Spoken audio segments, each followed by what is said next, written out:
உரிமைகளை வாழ்வுரிமைகளை பறிக்கின்ற மிக மோசமான நடவடிக்கைகள் இந்த மண்ணில் நடக்குது. இன்னைக்கு டிஎன்பிசியில் கோட்டாட்சியர் ஆர்டிஓ வந்துட்டானா 25-35 வயசுல சீஃப் செக்ரட்டரி, டைரக்டர் டிஎஸ்பி வந்துட்டானாக்கா 35 வயசுல டிஜிபி. இன்னைக்கு மேஜிஸ்ட்ரேட்டா வந்தானா பானுமதி மாதிரி, இன்னைக்கு மகாதாவ மாரி உச்சநீதிமன்றத்தினுடைய நீதியரசரா வரலாம். இதையெல்லாம் திறந்து விட்டுட்டான். அவன் வரலான்னா இங்க தேர்வு எழுதுவானா, பாஸ் பண்ணுவானா, அவனுக்கு தமிழ்நாட்டில் இருக்கிற எல்லா பதவிகளையும் அரசு வழங்குமா? இது சாதாரணமா நடக்கல.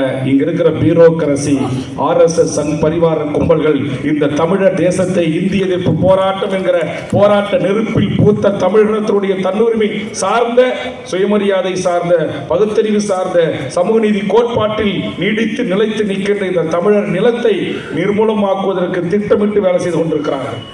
இதுக்கு தமிழ்நாட்டில் பல அரசியல் கட்சிகளுக்கு தெரியலை, ஆளுகின்ற வர்க்கத்திற்கு தெரியலை, பல அமைச்சர் முன்னாள் இந்நாள் அமைச்சர் பெருமக்களுக்கு தெரியவில்லை. நீங்கள் டிஎன்பிசியில் மட்டும் அதை செஞ்சானா?